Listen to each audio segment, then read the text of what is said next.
You're tuning in to the Black Hollywood Live Network, featuring news, interviews, and commentary on all things Black Hollywood.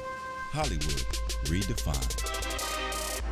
From Los Angeles, California, presented by Maria Menounos and streaming live thanks to Akamai Technologies. This is Black Hollywood Live, This Week.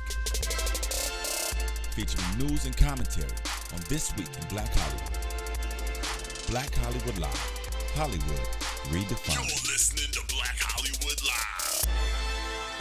And now, the host for Black Hollywood Live This Week, Dario Kristen.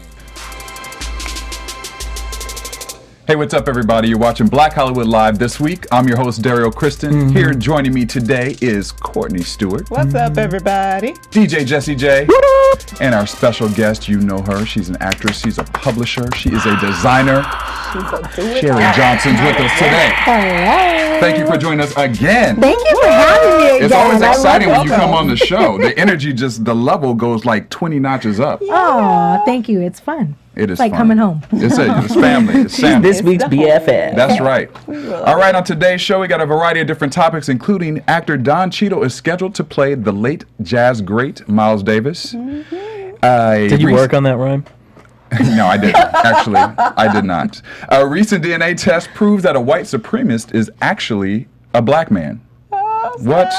And we're going to sit down with the cast, or we did sit down with the cast of The Best Man Holiday, and we have a little footage from that today as well, so that'll be part of the topics. But first up, I want to read the results from last week's buzzer meter question, which was, should every student pledge allegiance to the flag? You guys voted. 32% of you said yes, 68% of you said no. Now, Courtney, there was a note on YouTube specifically for you from Miss Mia Carson, if you're listening, Mia, or watching us.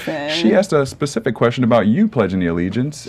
She said, wow, you didn't pledge allegiance? In reference to last week. I think last week I said that I went through a phase where I didn't believe in the pledge and I refused to do it. And I was young. I mean, we did it in elementary school, middle school, and I think we still did it in high school. I can't remember when it stopped that we had to do it, but I know I stopped wanting to do it or thinking I should have to do it around fourth grade, fourth grade, around there. And it's just because I took issue with what we were saying. I never did it. Yeah. In kindergarten, my mom and I had a major conversation because Mrs. Migaretto sent me home early because I refused to stand up and do it. Yeah. I told my mom, unfortunately, I don't believe we're one nation under God. That was my issue. And I don't believe the pledge. I didn't believe the flag represented a republic that stands for all of us. Dang, girl. I'm saying you guys were wise beyond your years, because I just straight up I didn't told me to do it and I did it. No, I didn't do it because I was like, this is stupid. Like, that was my mentality for not doing it, but all right. My mom told me I had to stand up. I was like, I'm not putting my hand over my heart either. What does my heart have to do with anything? And she was like, okay, just stand up. So that was our compromise. Yeah. And with pledge allegiance to something, allegiance means a subordination. Like, and I can't be subordinate to something that I don't necessarily believe it has my best interest, so to speak. Let me find out that Miss Courtney was a little rebel back in fourth grade. I wasn't a rebel. I just thought about it, and I was like, why are we having to, and like forced to do it and not actually think about what it, and then of course I think it was third or fourth grade for me, just because I think we actually like sort of talked about the pledge, and we were going through different things about the Constitution and Declaration, and just the study and thought of actually thinking about the words that you're saying, and all of that sort of triggered something How for me. could you say indivisible to a little girl who lived in the projects and nobody there was anything but black and Puerto Rican? So With liberty and justice. Not for all. Which and it's funny because I just was telling you guys I had to do the pledge today, because I went to my baby girl's award ceremony before school. They have it like an hour before school, and it occurred to me when the pledge, they're like, okay, we're about to do the pledge, and I stood up, because I always stood up out of respect, I just didn't do it, and I started thinking, do I believe in this now? Because I don't recall when I stopped having to do it, or them telling me I didn't have to do it, and I don't think I've had to do it since then. So I kind of stood there and was like, I don't know if I still believe in Now, what pledge. do you tell your baby girl? Have you guys had a conversation about it? I mean, we haven't talked about it because it just hasn't come up about, like, I just haven't thought about it till we were doing that story last week. I really hadn't contemplated it pretty much since then. So I was like, oh, this is something to think about now. I don't know. I'm not mad if you think, I understand as one, And that idea of us coming together and saying this and what that means as a country, so to speak. But I'm not that into just symbolism that doesn't have any girth behind it. Star Spangled Banner? I don't know the words. I mean, I definitely don't know the words. I don't know all the words. I should by now, but I do not know all the words. But I mean, I can kind of like fake a couple, you know, like hum along. I'm not asked to sing it anywhere. Oh, you just mouth it because you're at the stadium and everyone else. Wait, what did they used to say? You say banana, banana, banana, banana when you don't know the words. Carrots. Or carrots and peas. Yeah, that's your substitute word. Yeah, they say it makes it look like you're having a conversation. Yeah. Did you say carrots and peas? Really? Yeah. No, not say it. Like you mouth it. Yeah. Right. Yeah. Just in case you guys didn't know that who are listening to us right now, say carrot and peas when you want to show that you're having a conversation. Oh yeah, you just mouth it, right? The way you mouth you kind of do it, Jazz, it's kind of sexy. You want some carrots and peas? So Mia, hopefully you got the answer to your question from Courtney about pledging allegiance. I'm not saying nobody should say the pledge. Just qualify that. And she's not saying she is not an American. And I'm not saying I'm un-American. Don't start sending her the hate mail. I am a patriot. YouTube messages. I completely believe in America and what this country was somewhat founded on, but I believe there's holes. Side note, weren't they going to change the dollar because it says "In God We Trust"? Yes. That's what I heard. Yeah, but I don't think that's been said it before, but they've never done it yet. They never do it. Interesting. But that's a whole nother conversation. That's a different conversation. All right. Now we already done cut our topics. right, exactly. Now today we have a new Buzzmeter question, which is, who do you believe, TLC or Pebbles? They have been in the news a lot. Yes, they have.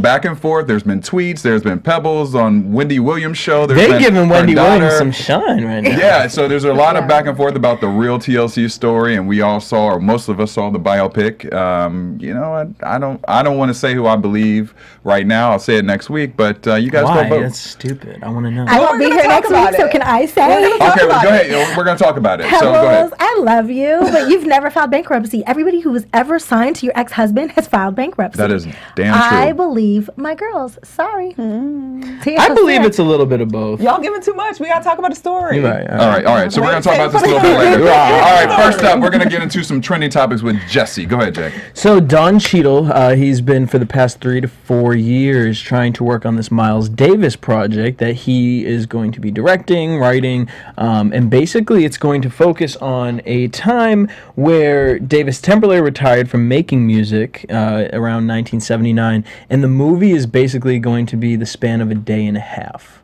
So this is why he's kind of had, the title has changed multiple times. He's had finance problems because no one wants to give him money because they didn't believe that he could actually make this movie with the span of a day and a half. They wanted, the start of Miles Davis, the career of Miles Davis, the end, his ending, and they didn't want just this isolated time in his life. So that was his struggle, and Don Cheadle fought really hard for this, and he said to them, here's the script. They said, oh, we don't want to make a movie like that. And he said, did you read the script? They said no. He said, well, read the script and then let me know what you said.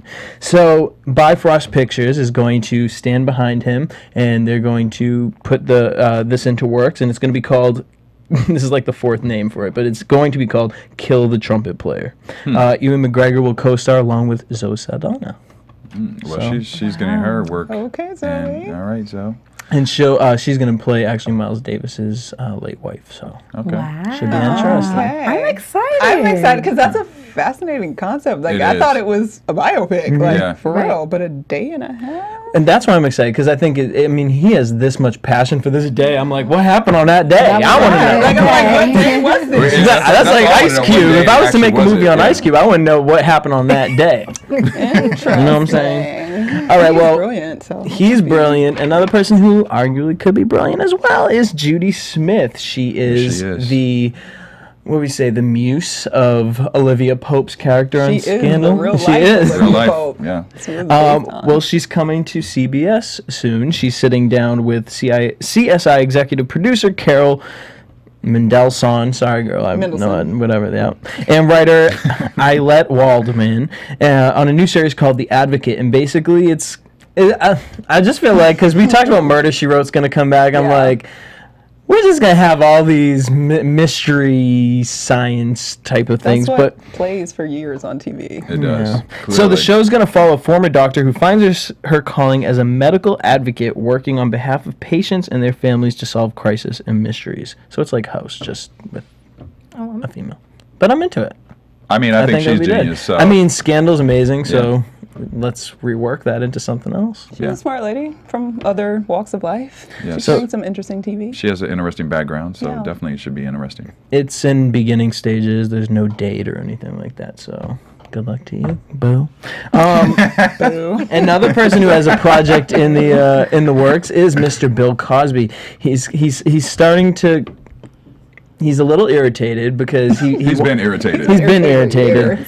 But he's working with producer Tom Warner, who worked on The Cosby Show with him. And basically, he wants to develop a family comedy that everyone can watch. He's always saying, people are always coming up to him and saying, can you put something on that we can watch? It's always these random shows that are either too much or not enough, or too graphic or not, explaining the stories that we go through in life. And that's what he wants to bring to television. He said, I will not bring the Cosbys back. That is not going to happen.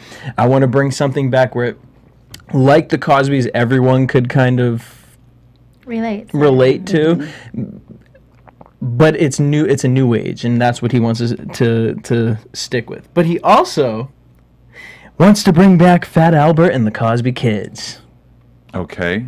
Like a new cast, or I mean, I would assume it would be. or like where they are now, like where Denise Huxtable, what she's doing right now with little Raven Simone. No, I believe it's going to be. Well, it's a reboot of his of the series. He said it's got to be animated, every bit of it. Maybe except for yours truly saying, "I told you this is going to be funny, and if you pay attention, you might just learn something." So he's excited. The networks are kind of like, we don't know if we want to touch that right now, because we all know that the Fat Albert movie didn't do too well when it came out. But he said he doesn't want to go that route. He wants to stick with cartoon and leave it for kids to be able to watch something where, again, all ages can watch it and learn something from it. Now, I would not be mad at a new Fat Albert Cartoon? I think it would be great. Yeah, Genius, genius. actually. I still watch the old episodes, so I mean, And what they to could do redo it now and with revamp it. new animation. Yeah, I don't want my 5-year-old watching Boondocks. So thank you. Mr. Exactly. Yeah. But I would appreciate that. Right. I would appreciate Now you it. come, Sherry, from obviously Family Matters and being a child star and having a show that really showed a black family in a different light. Do you Yes. think that Bill Cosby is right about putting new family I related appreciate it sitcoms because on? these women is killing the black woman on air. Yeah. This whole housewives, Reality basketball wives, that is not the way all black women act. Yeah. And it's not a nice example of black love. So yeah, I am very happy Pro. Mr. Cosby is going to come up and do something that's harmonious for all. Well, I think Mr. Cosby, I think we got a star of one of your Sounds like a shows word. right here. You need to put on.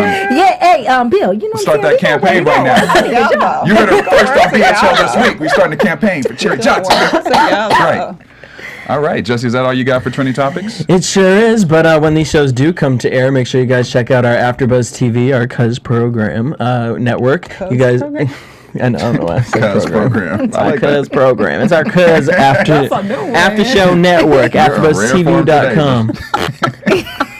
Rare form today, Jesse J. I'm always a rare fan. All right, on to some news and gossip with Courtney, who matches the BHL logo. I kind of do, don't I? I'm coordinated. We both We both do, I guess. Kinda. All right, news and gossip this I week. think it's Easter with y'all. I'm not mad. I like Easter. That's right. Jesus rose. Okay, anyway. So, we talking about news and gossip in the Right. same vein of Jesus. Right. Okay, so Only on BHL. obviously, as we spoke at the top of the show, there is some continued hot messery going on with Pebbles and TLC, and Pebbles' urban daughter, Ashley, showing her stuff on the Wendy Williams show. Did you say urban daughter? Yes. After 'cause that, yes, got, she- Yeah, she gets the urban. She got a little She might get the urban caps on that and all the show. Why? letters. Yeah. Because she's passionate? Right. Or crazy, because you were looking real crazy. Okay, so for those of y'all that don't know out there, Pebbles rolled up on Wendy Williams on Wednesday, and she was there to clarify what was truth and what was not truth, and to support her name. She brought her daughter. Her daughter was on the front row in the audience, and if you didn't watch it, it was painful to watch. Did you see the Huffington Post one though? I felt that one was a little less painful. A little less? Okay. So Pebbles is supposed to be on here to like defend herself and defend her name. All of you know, those of you that pay attention to her news or whatever, she ain't really defended herself since 1992. She ain't ever really said nothing. Her excuse for not having said anything all these 20 years is because she said she had a baby and she was stressed and she just had life and couldn't and rambled off. Confidentiality agreement. Right. As she went on to say to Wendy about, I want to say I counted 19 times. Yeah. Well, I can say, but it's confidentiality agreements in place and blah, blah, blah. I'm like, well, if it's confidentiality agreements in place, then how is T-Boz and Chili talking and doing just fine for the last 20 years? Because they would have had to sign those agreements also when y'all got y'all settlement. But she basically, some of the highlights of her interview with Wendy is that she believes that Chili played with L.A. Reid's man parts. She said played with. Well, what I actually wrote, I realized I probably shouldn't say. She and Wendy went on to ask her if she felt like it was an ongoing relationship, and she made a little interesting comment to that. She said, "Child, you're gonna have to ask them. All I know is what it produced." So then speculation went around, and when she said it, it wasn't like she said produced as in like, you know, I just know it produced the ruination of my relationship. She said it like, y'all created a creature together. She did. And where's that? And she said that won't be revealed into her book, right? Pretty much. She said that also the other girls are T-Boz and Left Eye actually are the ones that kicked Chili out the group for fraternizing with the help. She shouldn't call him help. I think Wendy might have instigated that thing because she said fraternizing with producers, and then Wendy was like, "Oh, so like fraternizing with the help?" She was like, "Yes, fraternizing with the help." So I think that was Wendy's, but still the point was made. She said the movie was a straight up lie, and the only thing that was true about the movie was that she used to carry her Chanel purse. She showed it. Girl, you know that. Now you know that was a lie, girl. She said the whole part about the lawyers is the thing that she was most upset about because in the movie, if you didn't see it, the movie basically said that they had the exact same lawyer that Pebbles had, which would have been a huge conflict of interest. She said they couldn't get no lawyers because they weren't nobody, so she called and got a referral, and it was a reputable agency that kind of like knew through the people. Like, so when Wendy straight up asked her, well, wasn't that your law firm? She said it was a reputable firm and they got the representation that they needed. So she kind of didn't really answer the question. And lastly, she also said that she bought them RAV4s because Wendy called her out. How you gonna get them girls RAV4s? She said, I mean, that's what they wanted at the time. Like, they weren't ready for Ferraris. They weren't making that kind of money yet. But, they essentially requested to get RAV4s. So then Thursday on the Wendy Williams show, she got herself a written statement from T-Boz and Chili that said, basically, Pebbles, you a darn lie, and Chili did not have no affair. And the fact that you also accused Tion of the same thing, because she apparently accused Tion of having an affair at some point across the years, also shows that you are full of crap. And she also said that they were not ever, nor did they ever think about kicking Chili out the group. It was all her. So she also did say that she's cool with Left Eye's family, which is weird because you're suing them for $2 million. Yeah, $2 million. Yep. So that was Pebbles' argument. She looked cute, and her daughter is adorable, and so girl. Wendy called her out for talking about beating Chili's face into the pavement, and she said, well, sometimes I'm passionate. You got.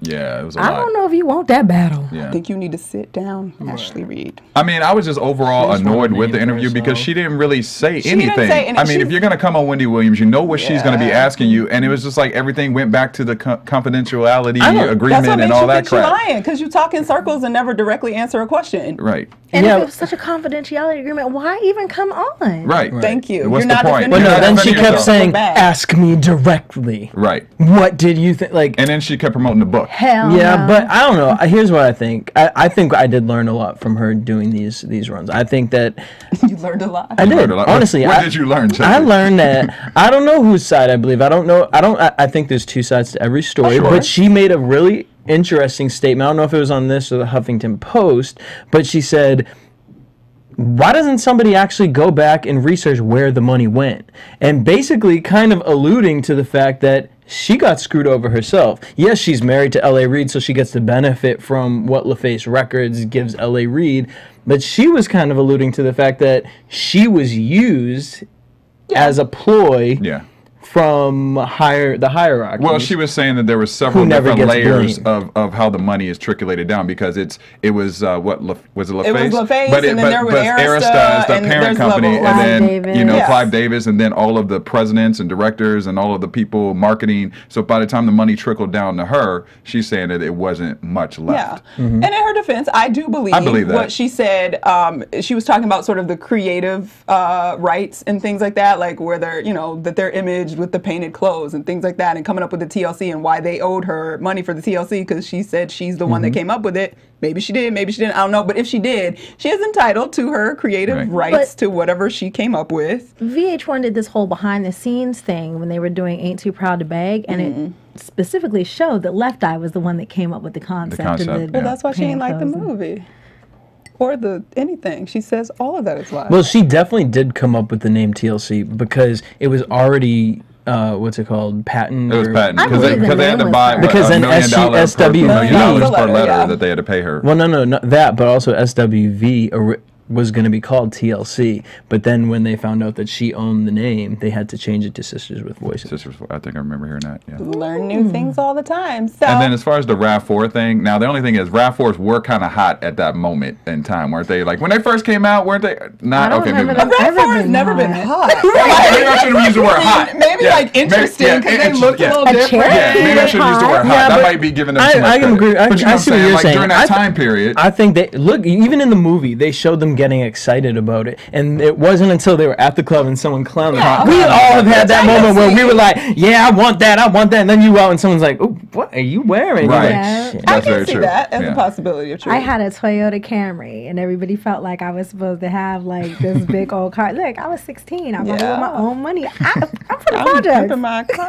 No, that's big. Right. To have your own car, Camry period. was big. during that That's time. all that Right. matters. That's I all will that always matters. have a Honda. for yourself. I mean, so. I think that there's definitely, like Jesse was saying, two sides to the story. But the only thing I will give TLC is that they have stayed consistent with their story for Yes. over the years. It's never changed. It's been the same thing. Yeah. And why Pebbles now? Why you feel like the need to defend yourself? I don't And know. why It's when just- asked went in on her. and when asked directly, so you have grounds to sue VH1 because they did sell this as Right. a level of a true story, not as a interpretation. Even though whoever thinks a TV movie would be a full-on true story, I don't. Well, get. because they did announce But it as regardless, she still isn't saying yes. I have grounds to sue, and that's what I'm planning to do.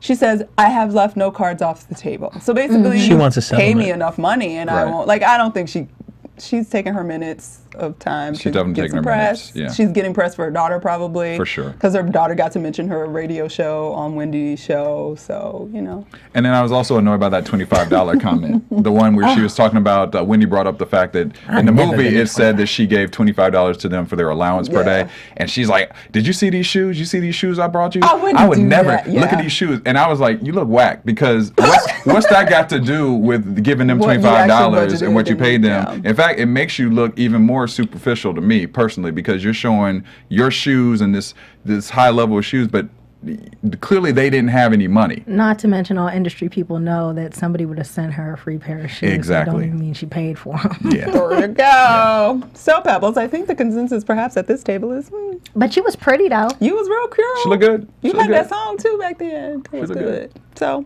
good luck, Pebbles and Ashley Reed. Mommy, you might want to get on daughter a little bit because wow. You just might need to save her because Chili ain't no joke. and That's what T-Boz Chili did admit that she was like, She I ain't can worried come for about you, it. girl. I ain't worried about you. She could box you over behind. She low. Anyway, She low. She can fight. She fights. but she can fight. All right. So speaking of interesting ladies, Miss Beyonce was in the news this week. So for those of you guys that remember, and we're so excited, The Princess and the Frog came out a few years ago. It was the first Black Disney princess. So apparently there were lines and lines of Black actresses that wanted to do that voice and wanted to be in that animated series. And the casting director for the series at the time was for the movie at the time was Jen Rudin, and she has now released a book that she is calling Confessions of a Casting Director. And in her book, which she is currently promoting, she talked about the casting for we got buzzers going off in the studio. We got a little extra buzz. And we're all trying to pretend like we don't hear it, but it's there. So I know y'all heard it too. We're looking around, but it stopped. Anyway, so Beyonce, basically she says that Beyonce thought she was too good to audition for this role. She thought she should just get an offer and she wouldn't come in for an audition, even though they said over and over again, you have to come in and you have to bring sheet music and you have to sing. And the Jen Rudin, who wrote the book, basically said Tyra Banks came in, sang to a CD, wasn't so great, but she was real nice. Well, she had that one song that time. Yeah, she did. She did it. Yeah. They said Jennifer Hudson, of course, came in and auditioned. They said Alicia Keys came in and auditioned 3 times. And eventually, for those of you that don't know, the role went to Anika Noni Rose, who was obviously very qualified for it, wonderful Broadway actress and actress in her own right. But they were a little bit put off that Miss Beyonce thought she deserved just an offer and shouldn't have to come in to audition. What was that movie Beyonce was an epic? Like, Beyonce, boo, But you need to audition. Maybe she Like, didn't after care, that. though. Tiana's mama was a housekeeper. I have a problem with that movie, to be my first I got a Black whole lot of princess. problems with the Black Princess movie. Right. But why is she bringing it up now?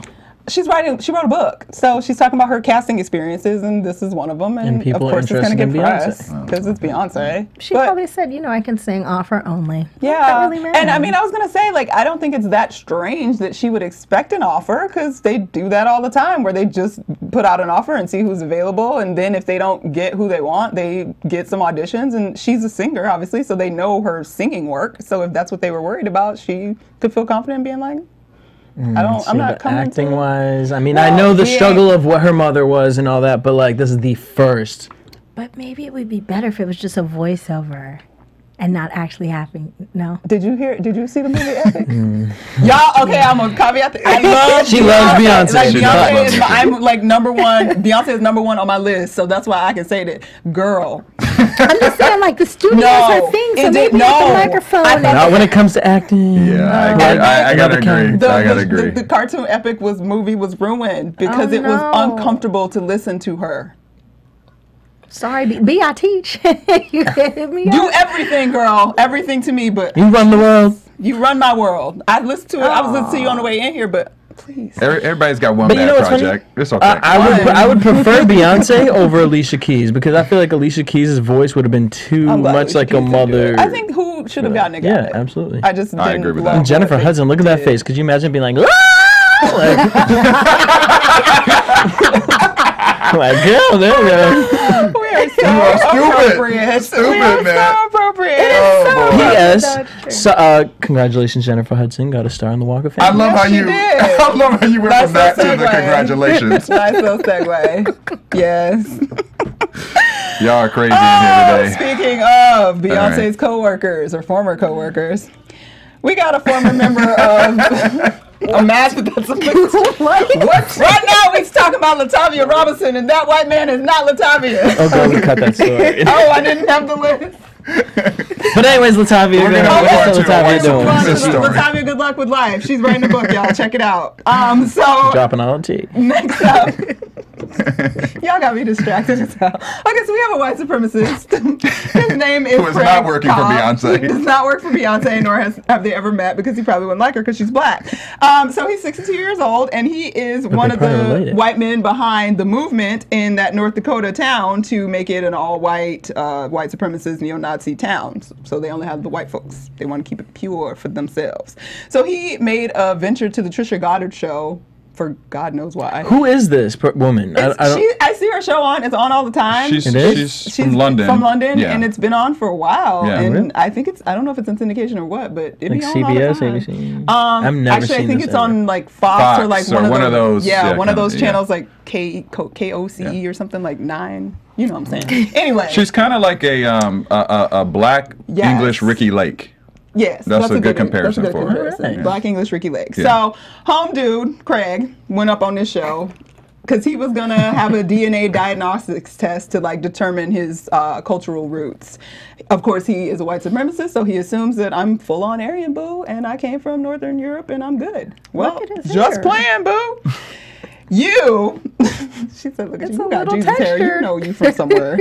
Okay, so they give Mr. Cobb his results and he finds out He irons that out. that he is 14% sub-Saharan Yeah. African. Mm-hmm. You got peoples from the lower part of the continent. It ain't even like it's a 0.1. No, but it's 14%. That's a pretty big percentage. I don't know how the math work out, but I'm guessing that's probably about your great.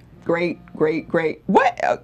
There's a buzz again. The buzz. And I keep checking. No, mine. it's not me, boo. No. But anyway, so he got very, very upset, and his response to it is that I thought it was a great quote. Actually, he said that this procedure, I'm spitting on myself, it is scientifically bankrupt procedure being used to shock. Therefore, he is not sub-Saharan African. They just did that to shock him. Go wash your hair and let's see what now. you look like when you come out the shower. I mean, Jinx. you owe me a Pepsi. No, I don't know. I watched it, and part of me kind of thinks who is this Trisha girl? Why? This is a huge get right here to prove this. Why does she get this? I'm not saying he's not. You know what I mean? But I think it was kind of planned. I feel like he probably already knew in advance. Like, how you going to go on a show? I mean, well, you know what? Omarosa did it for Bethany. How you going to go on the show and not know what you're going to talk about? Yeah, but I mean, half these shows like this, like the Maury Povics, all of them, I mean, they know half the time what they get that little $5,000 check and they fly down there and they make $5,000. I mean, whatever. It's a little something. It's a little something. That much. Maybe 500, whatever it may be. But if you broke, or you know, but maybe he really thought he was just getting his test because he's setting up his town that was gonna show how white he really was, like to show that I'm real white. But my thing is why? If you so rah, you sit and you went on a black show with a black female host, right? With a black female host on top of it, you talking about you a supremacist, like they laughing at you, right? And most of the audience is going to be pretty diverse as well. So he looks like he could be Phil Jackson's older brother, and I always say Phil Jackson is black. Always. Yeah. There you go. Phil Jackson and John, what's his name from? He played Harry and the Hendersons. John. Oh yeah.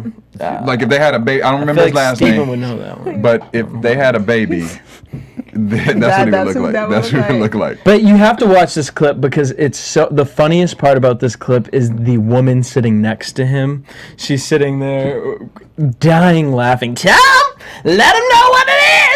Cackling over and over and over. She makes the whole video. It was definite effery, but it was comical. It was comical.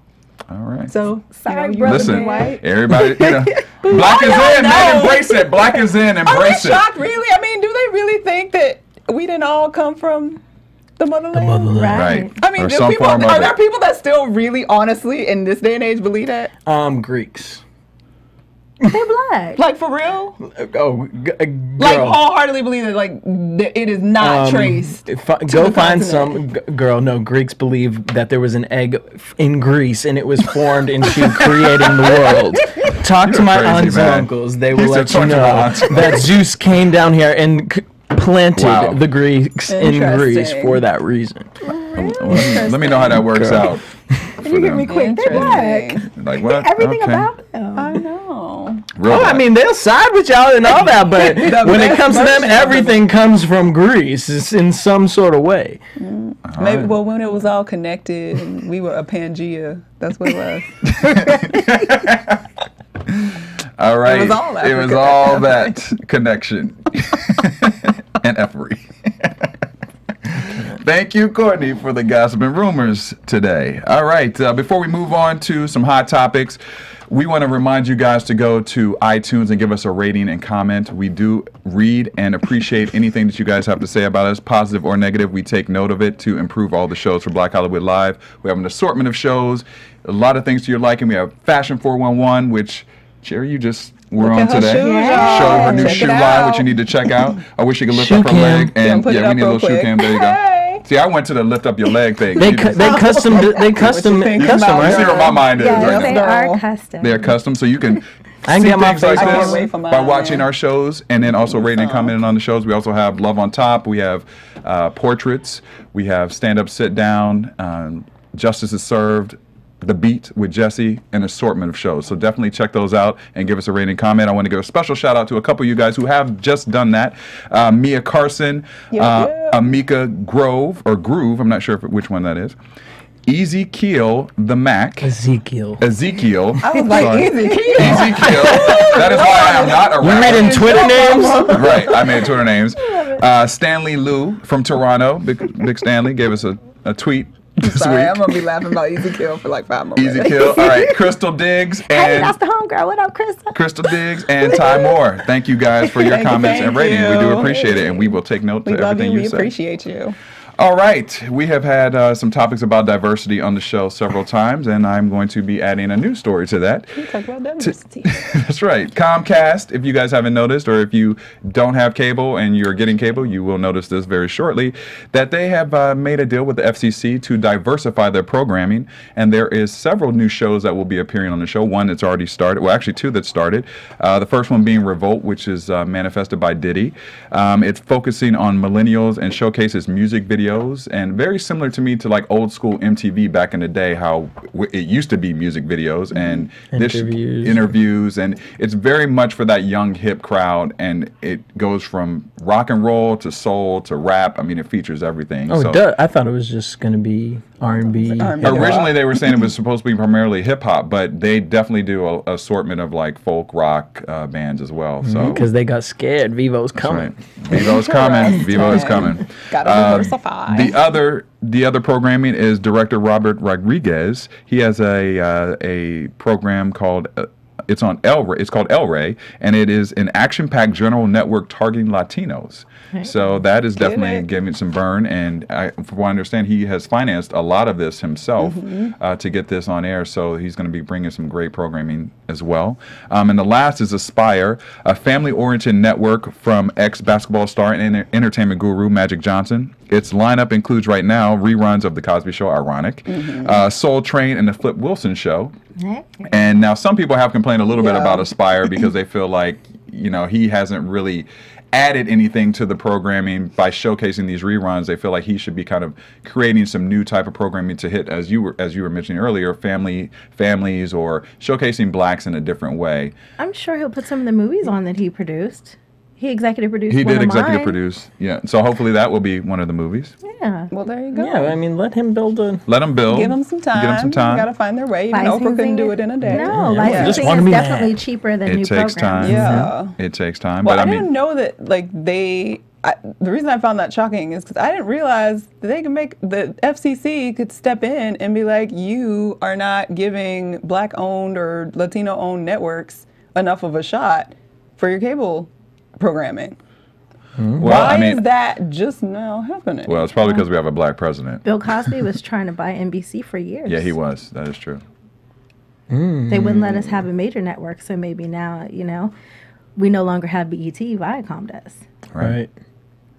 So now they suddenly Interesting. think it's But it's not necessary? just... Right, like there is a 4th channel, and it's like for mothers and babies, Mothers and and early babies. development Yeah. and stuff like that, which is interesting. Great. I just didn't know That they in terms had of that what the power. FCC, like, because if that's the case, there's been a long time coming that they should have stepped in and been like, just like with all the things that we have to do in terms of workplace, keeping diversity issues and all of that in check. Like, I'm just surprised that I'm not surprised. I'm annoyed that they could have stepped in. Maybe Right. now That one of the issue. powers to be is Yeah. hip hop friendly, and he was Yeah. like, it's time. And I think also they see other things like OWN, have some success and build that audience as well, and they probably want to capture on that too, even though these are different audiences, but some of them aren't too far from what the OWN network is either. So now there are some skeptics.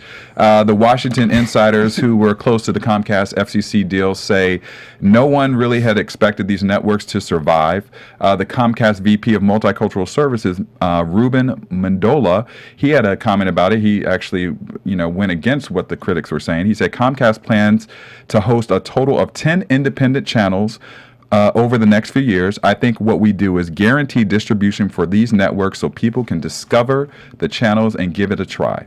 Now, Diddy also, right. Diddy also, Diddy's general manager, Keith Klingscales, who's the former president of Vibe magazine, shout out to Keith, he had some things to say as well about this whole skeptic thing about if these networks will survive. This is what he had to say. It's easy for skeptics to say, what they say, they don't expect these networks to work, but I don't think anybody sent that memo to Sean Combs. And I will agree with that because I'll tell you what, Diddy is definitely pushing the heck out of this network and doing this thing. And I've watched it several times.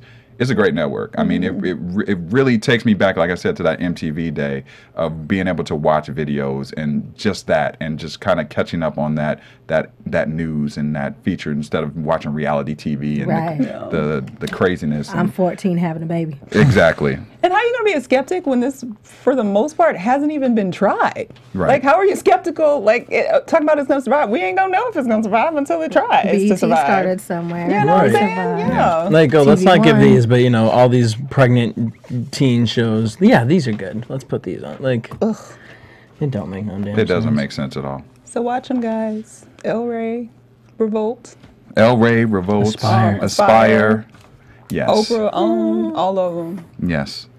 Now, there in the news as well, there is a author from Canada, Toronto, who has gotten a little bit of criticism for a recent article that he presented in reference to black hatred. This is self-hatred. Self-hatred, yes. Black hatred, self-hatred. This is a couple of excerpts from the article that was published on him. A lot of black men don't want to acknowledge the feelings of disgust we have for ourselves. It is considered emasculating to even admit the existence of such thoughts. I think my own self-hatred manifests from the exterior, from the outside world. It is born of the despair and the unhappiness I spent seeing what a black youth has within being himself. I can honestly say I hate being a black male. Although black people like to wax poetic about loving their label, I hate being black. I just don't fit into a neat category of stereotypical views people have of black men. In popular culture, black men are recognized in three areas: sports, crime, and entertainment. I hate rap music. I hate most sports, and I like listening to rock music such as PJ Harvey, Morrissey, and Tracy Chapman. I have nothing in common with archetypes about black men. And then he goes on to say, honestly, who would we want to be? Why would we want to be black? Who would we want to be? Who would want to be? Who would want people to be terrified of you and not want to sit next to you on public transportation? Who would want to have this dark skin, broad nose, large thick lips, and wake up in the morning being despised by the rest of the world? Now, man, that is proof that black people do not take care of their mental health issues. Because he got a major one. Right. Like, it's like, I get parts of it. But because I think everyone goes through that: black, white, gay, straight. No, I don't know. I've always loved being black.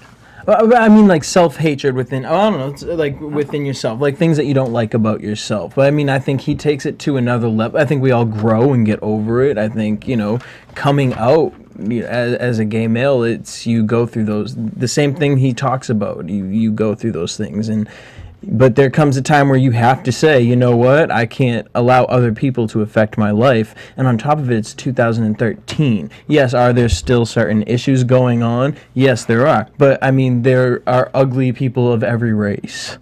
Yeah. Like, I mean, that's what we got to look at. So, I don't know. I think this is a situation where he grew up specifically and still may be...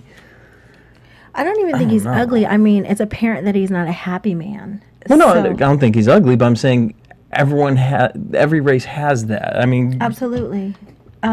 He needs help. Well, I mean, this is something that we have dealt with in the black race for a long time. I mean, self-hatred in the sense of just even intra-racism that we've talked about on the show, with people who are accusing Obama for causing intra-racism within our own community. And it's interesting because I don't hate what he's saying. I just hate that he put it on this type of platform because of the fact that there's lots of people who probably feel this way and this needs to be spoken about. I mean, I've heard different things within my own race of just negativity about features and people having big lips and how they feel about themselves. I mean, we see it all the time when we look at ads and those type of things. That's why they're getting collagen shots and stuff. Right, and bleaching their skin and doing I look crazy. So young. Yeah. And everybody say, "Oh, you ain't changed." I'm like, I know, because I'm black. But do you guys think that this is something that should have been used in this type of platform to discuss it? I don't know why he put it out there. He obviously does need help. But I think that where it feels like, just hearing that portion of it, it's coming from. It's this idea that the acting black thing, he's not acting black enough, so he feels ostracized and outcast from his own people. And then the thing that resonated with me also is the comment about who would want to be the person that sits down or doesn't, or people are scared of to sit down next to on public transportation just because you're black. And I think that doesn't sound like a young man. That sounds like something a child almost would say, like because you're placing the blame on yourself and what you are and what God created as you in your own wonder, and you're putting their shit on yourself, right? For lack of a better word. Yeah. It sounds like he's like a teddy bear kind of person. He's like, I just want to listen to rock music and still be black and not judge for it. And I want to get on but everybody doesn't have that. It depends on where you are. If you get the reception of that being fine. Right, but he's old enough. I mean, but we don't know him. He's obviously got some mental situations going on. So, and it could have just been a build-up.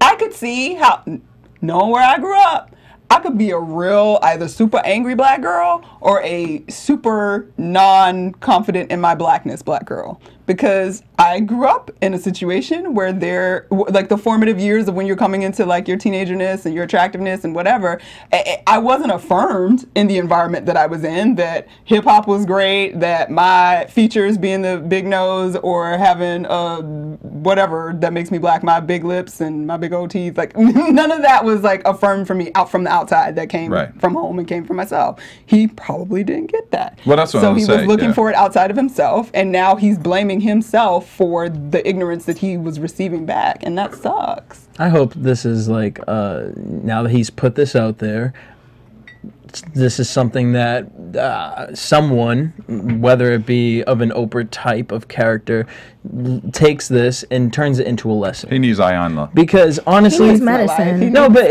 he does.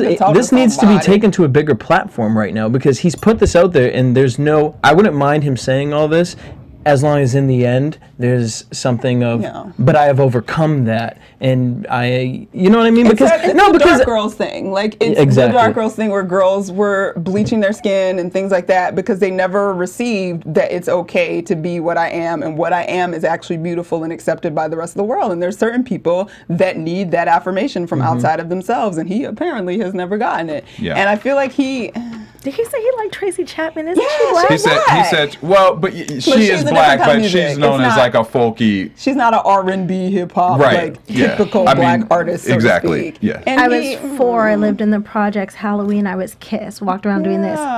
Nobody knew what I was. I didn't care. But you have that grace to not have those feelings. Yeah. He has those and feelings. clearly, like you're saying, he hasn't gotten help on these issues. He needs to get over the arc. He needs to get over the arc. But I don't the stupid people that make being black difficult. Yeah, and I don't want to judge his mental state because of the fact that I don't know. I'm judging it. But no, I'm saying like he's gone through so many different. If he's clearly gone through some several things that have shaped his thinking with this, and I'm not saying that. But if this is his existence, moving is not going to matter. That's why he needed to talk to somebody. Yes, it would. Follow the Lord. Daryl, okay, to put it in my context, as a gay male where I grew up, it was not accepted. I saw people skinned. I saw people beaten up. Like, I did not want to accept myself. I hated myself, and I hated where I was. When I got up and physically moved, and I saw that there was a world, and this is at the age of 20, and saw what else is out there, and wait a minute, there ain't nothing wrong with me. It gave me the power to go back there. But he lives in Toronto. He lives in a major city. He doesn't live in like some small city that doesn't Obviously, have diversity. it ain't working for him. Well, the flip side of that too, that is a blessing that was possibility for you. But if he moves, he's still the large black man in the room. Nobody can. That's not if he comes to California. If he goes to South Carolina. Well, he still receives the same sort of. There's still, even in California, there's still the like black man sitting here, women grab their purses, things going on. I'm not saying it happens as much as Toronto. I would assume Toronto is actually better than anywhere. That's what I'm saying. Toronto is a very diverse city. I don't know. He needs to talk to somebody. And I didn't mention this earlier, but the author's name is Orville Lloyd Douglas, and the article, you can check it out on The Guardian if you would like to go read that as well, theguardian.com. But I mean, and it's called Why I Hate Being a Black Man. Where's his mama? Yeah, I Where's just his feel like he's daddy? paranoid. Maybe he That's smokes too, weed his and he just boss in gets general. paranoid and like is noticing like crazy. I'm just saying like the things he's picking out are like. Well, this is one last part I wanted to read about this. One thing he said: a lot of times I feel like my skin color is like my personal prison, something that I have no control over. For I am judged just because of the way I look. That's what I'm saying. Like even moving. If he has these self-issues, if he moves to New York, California, wherever it may be, if he has these self-issues about himself, it may travel with him. It's not going to matter. What's his name again? His name is Orville Lloyd Douglas. Orville, we all get judged. Black, white, green, round. Get it together, honey. Come talk to somebody. Let's get him on the show. Let's get you on BHL. Come talk to us. Come talk to us. Yeah, We'll help come you. talk to us. We'll You can help see all love kind of being color black. and big noses and small noses I mean, look and at my nose. full lips. Look at my lips. And I've had these lips since I was like 4. Hello. Can you imagine on a little 4-year-old all this? It was. Everybody wasn't like, ooh, that's cute. They were like, whoa. Yeah, but now it's like you're beautiful, and they're all Take trying it. to go get them. And I was fine with it. Right. It's going to be okay. That's right. Talk about black and beautiful. Forever. All right, so we're going to move on to our last topic of Just the day. Google her As and we- look at the images. It if just you- makes you feel amazing. Yes, she is amazing. So if you have not been living under a rock, you've probably seen an ad for the Best Man Holiday, which starts see today. it tonight. Go see it. I saw it. It's All an amazing weekend. movie. Great cast. I mean, the lineup is unbelievable. So definitely check that out. It's got Nia Long, from Nia Long to Taye Diggs to Morris Chestnut. Morris Chestnut. Terrence Howard. Terrence Howard. Regina Melissa Hall. DeSouza. Melissa DeSouza. Yeah, the list goes on. Harold Perrineau. Perrineau. And Eddie Cibrian, for those of you that like a little A swirl. little swirl. You can get your swirl on. He's a whore, but he's cute. Well, in celebration of that, we sat down with the cast last real week cool. and talked about just kind of like their perspective on blacks in the entertainment business and opportunities. And here's what they had to say. Once we get some all have had such a long career, very successful careers. Are you optimistic about the future for African American actors? And are there more opportunities now since you've started with your career to where you are now for roles? Yes and no. I'm optimistic. I'm always optimistic. But, You have to choose. I mean, in my belief, you have to choose to be optimistic. Otherwise, how would you continue to get up every morning and Be inspired. get on the front line and fight? You know. And also, the more success you have, the fewer opportunities there are available for you, because for many different reasons. Sometimes they want to break someone new. Sometimes it's a budget thing. Sometimes it just doesn't make sense for you to do something that really doesn't support what you've created for the last 20 years. So they might be bigger opportunities to some, but the truth is you're not just an actor, you're building a business. So it has to make sense on so many different levels. And I think the most important thing, though, is for people to support this film this weekend. Yes. Because through that support, it will send a very strong message to the studios that Black. there's an audience for us, Yes. that people want to see us, and more opportunities will be created for us For because all of of that. us, yeah. And also, you know, the more we work, the more the next generation works, and that's really what it's all about. Is So that was Nia Long who gave that last statement. Sherry, what do you feel about the opportunities for African American actors It's right now? very true. It's slim to none. It's like, they would not let me audition for a movie like that with Nia, and they're just seen as older than I am. Right. So they would be like, you're not the right generation. You're a little Cherry from Funky Rooster. Maybe in 10 years you can do a movie like this. Wow. And I'm okay with it because Sanaa and Nia are in a movie. Right. We could But are you film optimistic again. about the future? Do you think that, with the programming, the way things, we've talked about diversity and how, there's Revolts now and there's Magic Johnson Absolutely. Aspire. Do you think that there's going to be more roles for I African know that Americans? things are changing because they say there's like 350,000 black women who are just in the union that are in my age and my category. There's more jobs for us than there were 10 years ago. At one point, it was like only one of us worked at one time, if you think about it. Nia Long had her run, Gabrielle Union had her run, I had my run. Now, we're kind of all working at the same time instead of one of us working it Yeah. at one time. There's more black producers, there's more black network heads, there's more black networks, so there's more Very true. opportunity. All right. Courtney, you're an actress as well. What do you...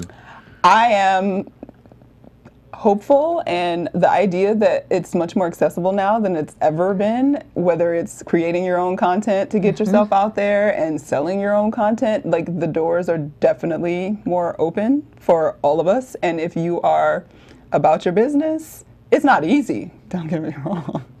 I'm still struggling just like everybody else and hoping to go places that I want to go.